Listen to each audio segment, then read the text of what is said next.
In a past existence of mine, right after snagging my degree from college, my then boyfriend Jake pitched the idea of hitting the mountains for some hardcore whitewater rafting. I tried to talk him out of it, highlighting how the rapids there were intense and risky, making mishaps pretty probable. Jake took in what I was saying, and we decided not to go. But some of our other classmates who did take the trip ended up flipping their rafts. A few drowned, while others ended up with lung infections or brain injuries. A couple of years later, Jake and I tied the knot and welcomed a little one into our lives. I thought everything was awesome until the day I was too drained to leave bed after having our baby. Jake called me to the bathroom and shoved my head into the toilet, cutting off my air. His final words were dripping with venom.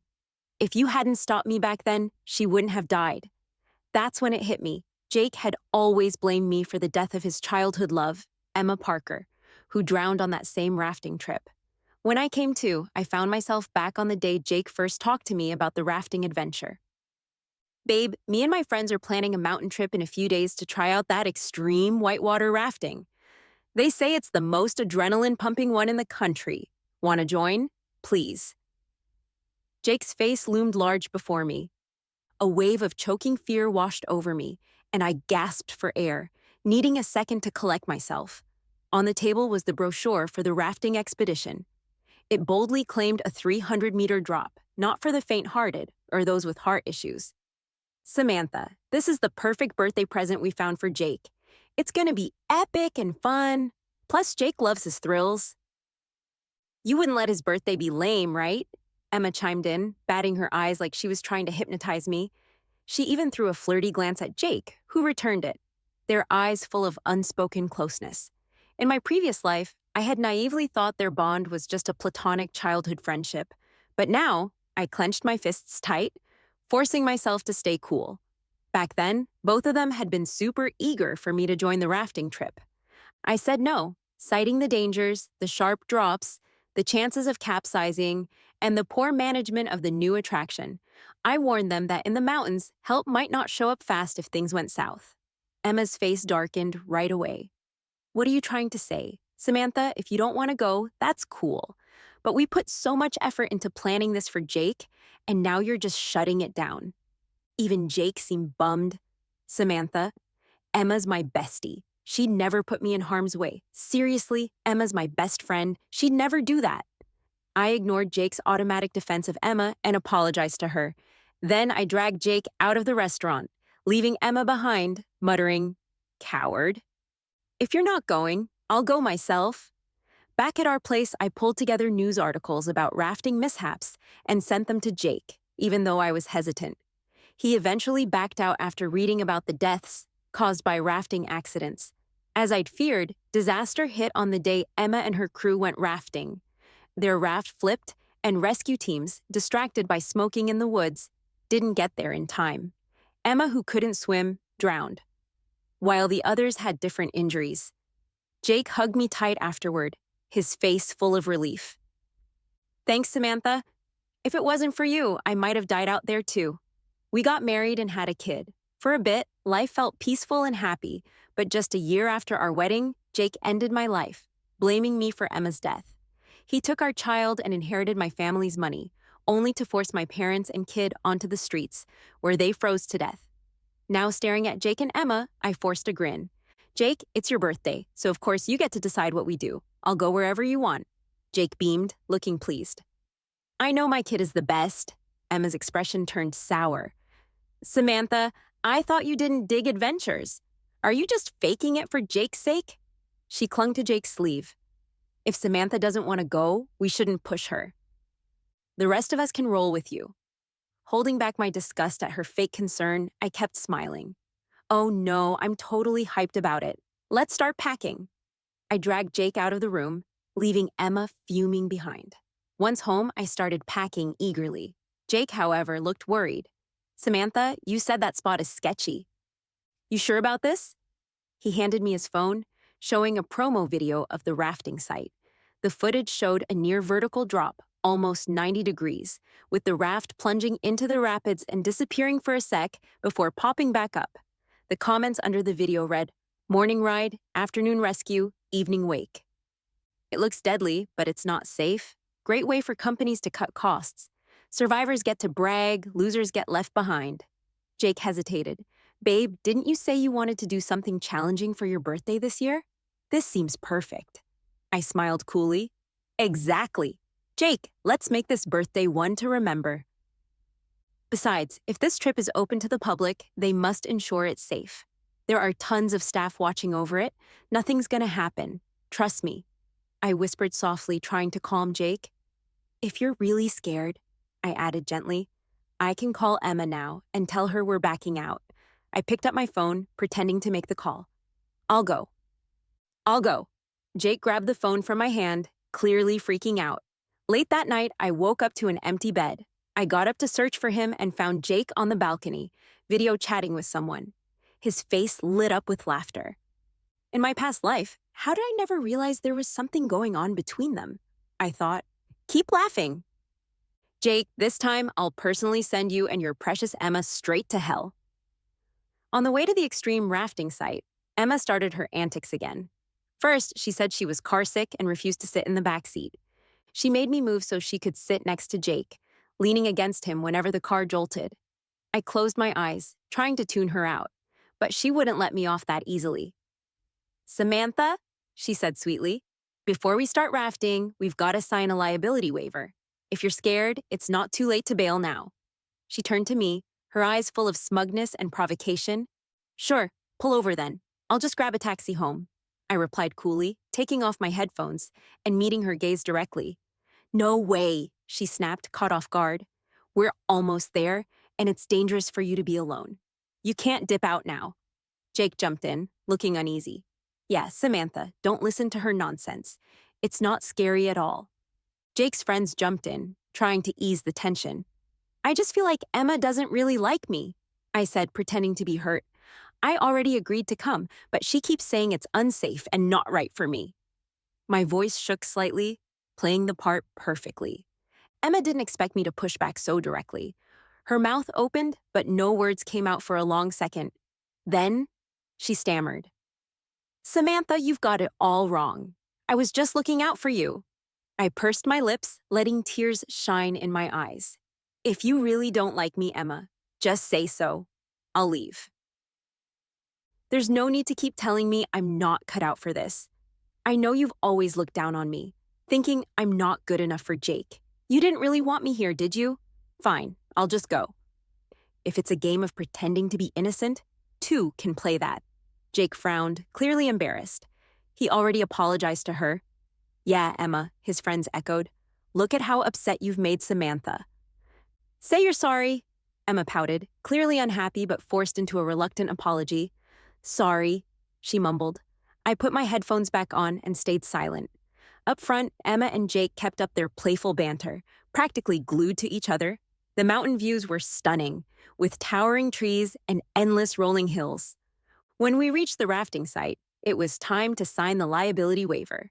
Jake hesitated, his pen hovering over the paper for what felt like forever. Do we really have to sign this? What if something goes wrong? He asked nervously. Don't sweat it, Jake, Emma said, moving close to him. Her chest nearly brushed his arm. I picked this especially for your birthday. It's gonna be thrilling. Exactly, Jake's friends added, slapping his shoulder. It's your birthday. Let's do something exciting to celebrate. Jake turned to me, conflicted. Samantha, do you really want to do this? His eyes begged me to say no. After years with him, I could read him like an open book. He didn't want to go, but needed me to decide for him. Looking at his pitiful look, I hesitated for a second. Could his fear this time change things? But then, I remembered my past life. After we got into our Dream Grad program, Jake had nervously suggested giving up our spots to apply to another school, a lesser-known university in Emma's hometown. Later, I found out Emma had planned to attend that school. On Jake's birthday night, he seemed distracted, constantly checking his phone, saying his advisor was hitting him up. I pushed those thoughts aside and looked him straight in the eyes. If it's for your birthday, Jake, I'm down. Let's do it, he said. I didn't notice his bloodshot eyes or the hatred lurking within them. After we got married, Jake often used work as an excuse to stay away, shutting me out. Once, while cleaning the study, I found his secret stash of photos of Emma. On the night Emma died, he came home drunk, knocked on my door, And that's how we ended up with our first kid. When I gave birth, weak and lying in the hospital bed, desperately needing his support, he hired a nanny and never visited me again. I thought he was just busy, but really, he was mourning Emma and couldn't face me. The memory of him later forcing my head into the toilet, blaming me for stopping him from going on the rafting trip, snapped me back to the present. Jake, everyone's gone out of their way to celebrate your birthday. As your girlfriend, of course I gotta come along. Go ahead and sign the waiver. We still need to get our gear, I said, smiling sweetly at him. Under everyone's push, he finally signed the waiver and joined us on the bus up the mountain. When it was time to gear up, more drama unfolded. I had done my research and came fully prepared, wearing long sleeves and pants for protection, beyond the standard helmet and life jacket the park provided. I had spent a decent amount on extra gear, including elbow and knee pads. Emma pointed at me and started laughing. Samantha, you're being way too cautious. You look like a grandma in that outfit. Jake gave me a disapproving glance. Emma, on the other hand, wore a skimpy tank top and shorts, her fair skin on full display, catching plenty of eyes from other tourists. Smugly, she added, Jake clearly digs my style. Samantha, you should take notes and learn. Don't be such a downer. Jake interrupted quickly, clearly worried I'd catch on. He even reached out to cover Emma's mouth. To stand out, Emma had bought a cute, cartoonish helmet online. Trying to flaunt her figure, she refused to properly fasten her life jacket. I immediately noticed the helmet lacked proper safety certification. If she hit something during the trip, it would shatter on impact. Jake must have noticed too. He glanced between Emma and me before saying, Samantha, why don't you give Emma your knee pads and helmet? Although I was mentally prepared, his boldness still shocked me. Jake, I said coldly, I spent almost $800 on this gear. Why should I give it to her? Because her face is bigger than mine, Jake replied self-righteously. Samantha, you can swim. Emma can't. Even if the raft flips, you'd be able to protect yourself. Emma's been my best friend since forever. Can't you show her some kindness for me? I rolled my eyes, reflecting on my past life. I couldn't believe how stupid I'd been sticking with this duo. They deserved nothing but total ruin. If you care so much about her, why didn't you buy her proper equipment yourself? The park provides helmets and life jackets, and she's the one refusing to wear them. There's a store right over there. If you're so worried, why don't you buy her something better? I pointed at the nearby shop sign. Emma looked touched, her eyes wide with gratitude as she looked at Jake. You're still looking out for me, Jake? You're so sweet. Jake's face turned red, then pale, gritting his teeth. He led Emma to the store. I adjusted my knee and elbow pads, knowing full well Jake wouldn't spend hundreds or thousands on one-time use protective gear. After all, I'd always covered his expenses, from clothes to food to rent, because his family wasn't doing great, and he was too proud to get a part-time job without my support. He couldn't survive on his measly $500 monthly stipend. Sure enough, after a long wait, Jake and Emma came back. Emma's face wasn't happy as she held up the gear Jake bought her, a flimsy, disposable rain poncho that cost $5. Jake's friends and I tried to stifle our laughter as best as we could. What's so funny? Emma demanded indignantly. Jake only got me this rain poncho, so I wouldn't catch a cold if I got wet. I smirked inwardly. So Jake's supposed love for her was worth a grand total of $5? As we boarded the rafts, Emma clung to Jake's arm, stopping him from sitting with me. Jake, can you sit with me? I'm only brave enough if I'm with you. Jake hesitated. After all, I was his girlfriend, least officially. Samantha, Emma turned to me with an exaggerated pout. You've been with Jake for years. Can't you let me have just 2 hours with him? Please? Samantha, you can swim, Jake added, thinking his excuse sounded legit. It doesn't matter who you sit with, but if I sit with Emma, I can help her if the raft flips. I smiled, keeping my tone light. I don't mind at all. Really, I don't. After all, who knows if either of you will make it back alive? Emma beamed and eagerly dragged Jake onto the raft she'd chosen. I stayed back, waiting to board with Jake's friends. During the rafting trip, Emma posted a status on her private social media account. A little getaway with my favorite person, it read with a pic of her and Jake cheek to cheek, both grinning big. Meanwhile, Jake also posted something everyone could see but me. Bringing the girl I love to experience this adventure. Emma replied in the comments with a flirty emoji, and their interaction was overly sweet. Looking at their rafts, I saw them practically stuck together, sharing tender looks. Emma hadn't been part of the picture until after Jake and I started dating. I thought she was just his childhood friend and never overthought their relationship. Jake had often complained about how tough his life had been, losing his parents young and hustling hard to get into college. I felt bad for him. I shared everything I had. But the truth was, Jake and Emma had always been lovers. They'd even had a wedding ceremony back in their hometown.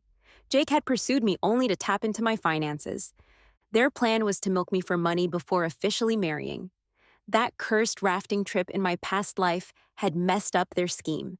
When I was dying, Jake had recounted all his sweet memories with Emma, only for me to realize, in my final moments, that I had been nothing more than a pawn.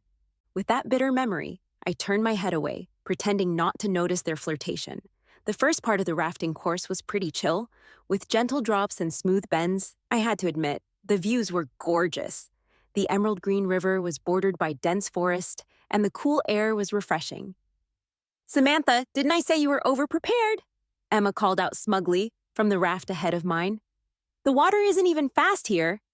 She tossed me a mocking glance before taking off her improperly fastened life jacket during a calm stretch of the river. Emma and Jake started splashing each other with water, their laughter echoing around. Soon, Emma's thin clothes were completely soaked, hugging her curves tightly. Jake's expression changed noticeably. At that moment, our rafts drifted into a dark cave. The space was pitch black, and Jake used the chance to block my view as he pulled Emma into his arms and kissed her deeply, though I couldn't see clearly. The sound of their lips and the exchange of saliva echoed awkwardly in the silence. Even Jake's friends turned their heads uncomfortably. If we weren't there, they might have turned this into some steamy river hookup. When the rafts came out of the cave, Emma tried to act casual, smoothing her hair, but her swollen lips gave her away. "Samantha, wasn't that fun?" she said, looking at me with a provocative smile. I just smiled back, saying nothing. The real drama was yet to unfold. The calm sections ended quickly as we approached an 80-meter drop. The river turned wild, with relentless rapids, countless sharp ends, and the huge drop ahead. We had reached about a third of the way through the rafting course. Emma, wanting to stay as close to Jake as possible, totally ignored the safety instructions to sit at opposite ends of the raft for balance. A massive wave hit, flipping over several rafts, including ours. "Help! Help!" Emma's panicked cries echoed. The water here wasn't deep, barely reaching her chest, but she flailed helplessly, splashing around like she was about to drown. I, along with everyone else, was tossed into the water. As I made my way back to the raft, I accidentally swallowed some water and started coughing hard. Jake, however, didn't even glance my way. Without hesitation, he swam straight to Emma, helping her back to the raft and making sure she was secure. Ironically, Jake only knew how to swim because I had paid for him to take lessons with the best instructor I could find, worried he might face such a situation someday. And now, he was using the skills I funded to save another woman. That was terrifying, Emma whimpered, trembling as she clung to Jake like a lifeless cat. "If you hadn't been there, Jake, I don't know what would have happened to me." Only then did Jake seem to remember I existed. He glanced at me awkwardly, noticing I was still coughing. "Samantha, Emma's just never been in the water before. That's why she panicked. Don't take it the wrong way. We're totally innocent." He tried to justify himself. "Why did you swallow water?" Emma, realizing she needed to address the group, chimed in.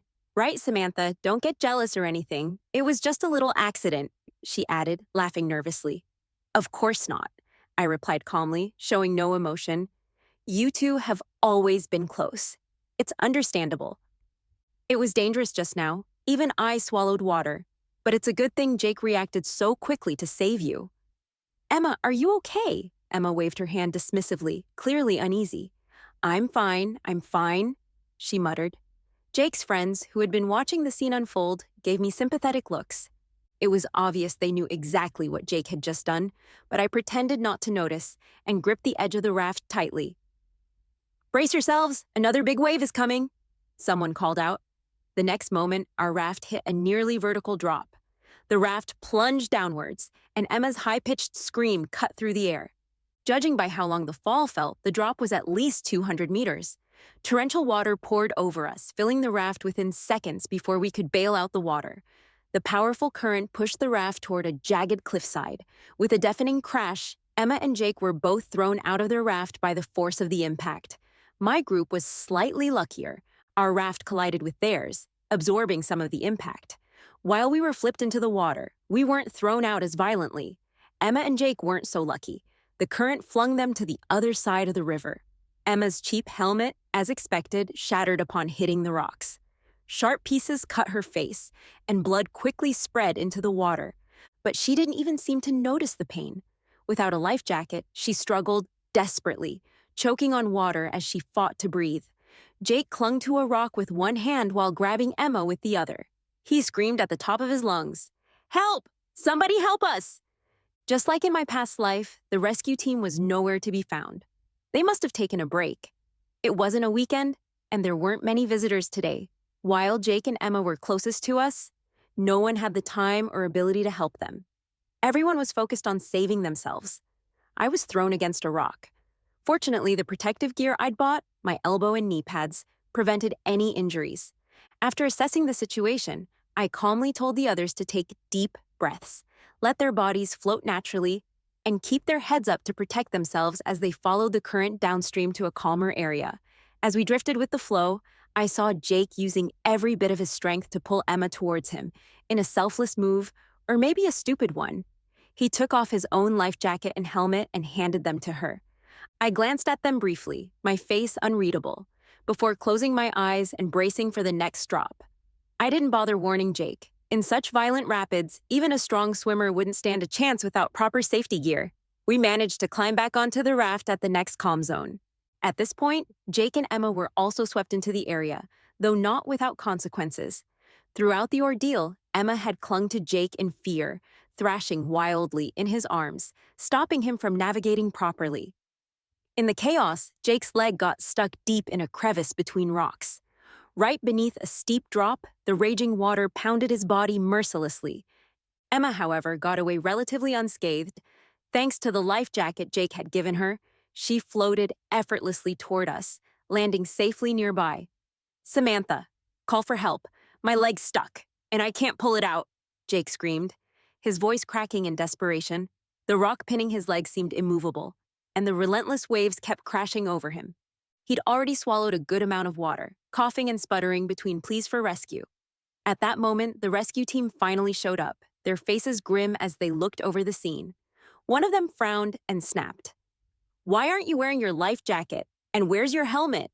The waiver you signed clearly states that any injuries caused by not wearing safety gear are your responsibility." Emma, her face still streaked with tears, hurriedly interjected, "It's not his fault. The life jacket and helmet got damaged because of me." Jake's face darkened as he clenched his teeth. After a brief silence, he growled, "Save me first. We'll handle everything else later." The rescuer dove into the water and climbed onto the rock above Jake, grabbing his arms. He tried pulling him free, but Jake cried out in pain. "It's no use. My leg feels like it's gonna break." The rescuer repositioned himself, trying to pull Jake from a different angle, but the crevice was stubborn. After more than 10 minutes of exhausting effort, sweat poured down the rescuer's face. Yet Jake's leg stayed firmly trapped. "Help me! I don't want to die here!" Jake screamed, his voice filled with raw fear as the waves kept battering him.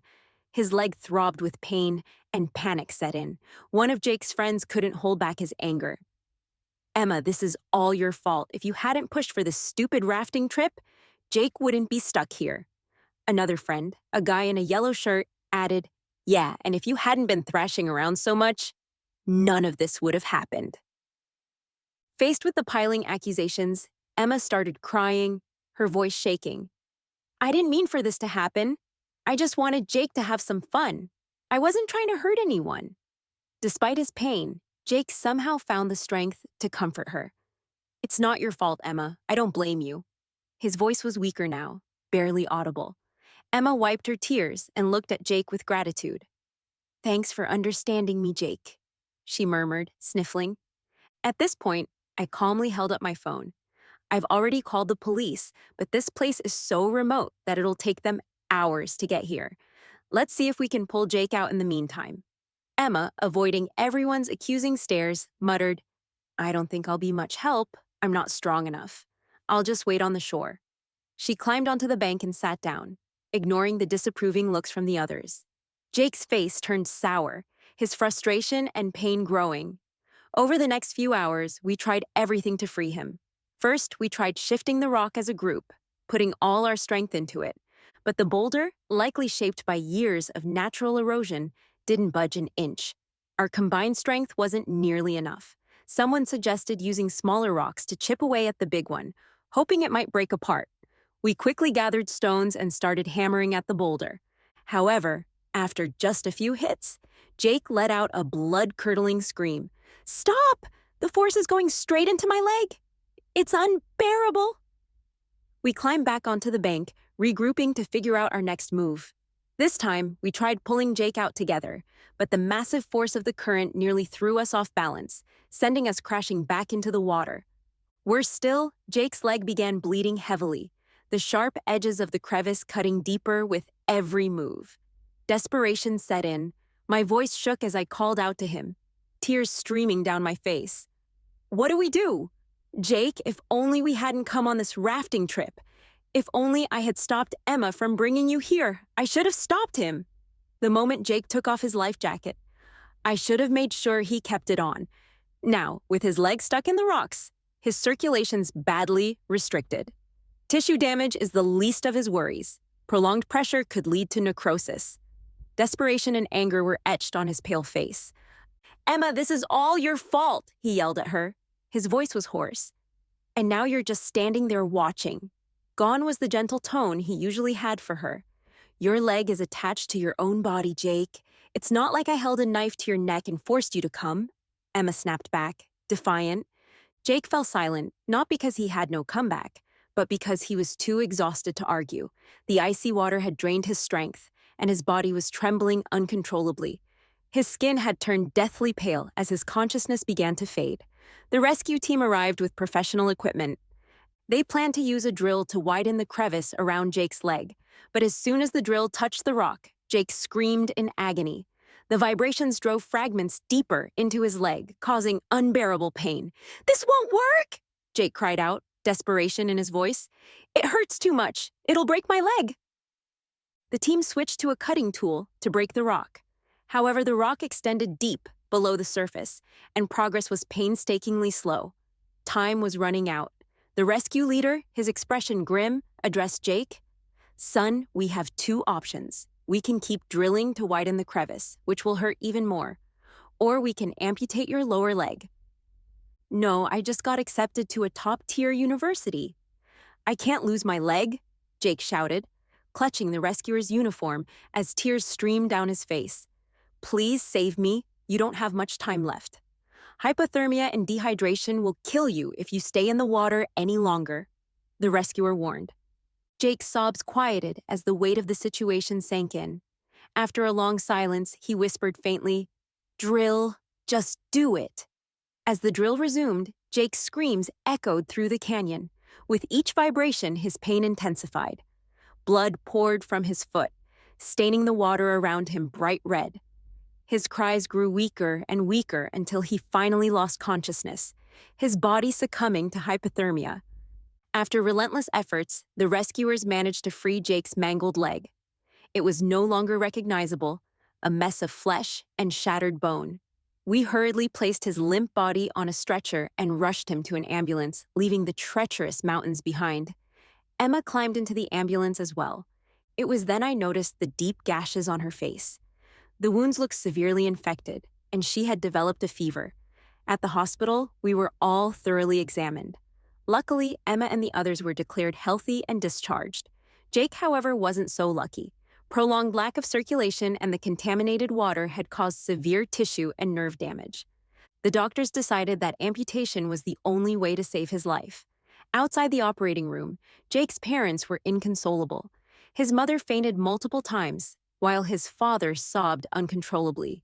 Meanwhile, Emma's injuries left her face permanently scarred. Despite undergoing surgery to remove necrotic tissue, the damage was irreversible. Her cries of despair echoed through the hospital halls. a haunting reminder of the price they paid for their choices. I took a taxi home that same night. In this life, my parents were both alive and well. As soon as I stepped the Ritasas through the door, still soaked from the rafting trip, tears welled up in my eyes, and I rushed to hug my mom tightly. Mom, Dad, I've missed you so much. My mom held me gently, her voice warm and full of love. Silly child, we just saw you a couple of days ago. Did the rafting mess with your head? My dad chuckled, joining in. Who upset our little princess? Tell me, and I'll sort them out. Burying my face in my mom's arms, I finally let out all the bottled up frustration and sorrow from both my past and present lives, crying freely. On the day of school registration, Jake didn't show up. He was probably still recovering in the hospital. Eventually, his absence led to the school revoking his admission. Sometime later, Jake's mom came to see me, pushing him in a wheelchair. She wanted me to take responsibility for him. I responded by showing her the video of Jake and Emma's wedding banquet. Auntie, I said coldly, I know everything. If you keep pushing me to take responsibility for him, I'll post this video online. Let everyone see what kind of son you've raised, a man who plays both sides. Jake's face turned ashen. After a long silence, he and his mother left, their faces full of resentment.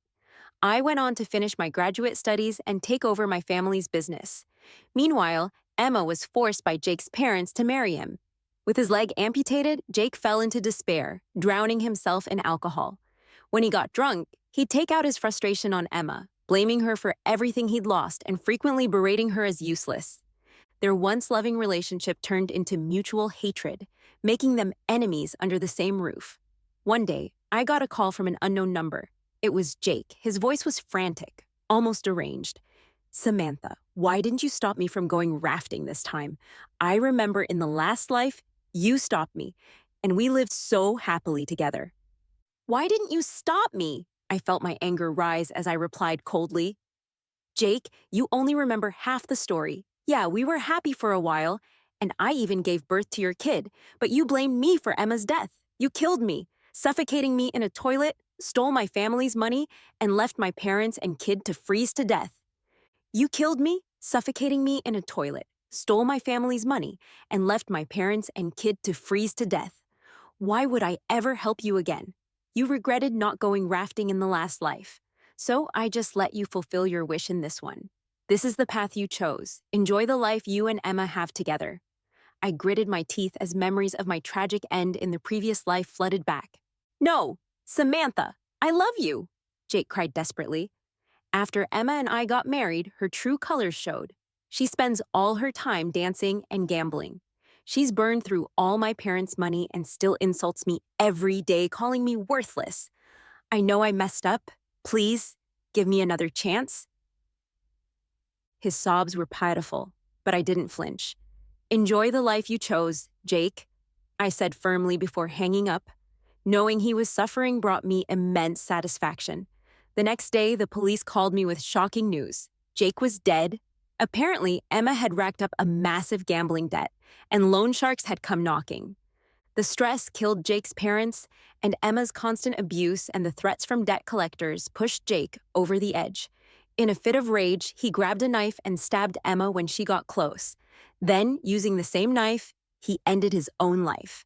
After finishing my statement at the police station, I got a message from my mom. Hurry home! Samantha, I made your favorite sweet and sour ribs. Stretching lazily as I stepped outside, I soaked in the warm sunlight. My life was just beginning,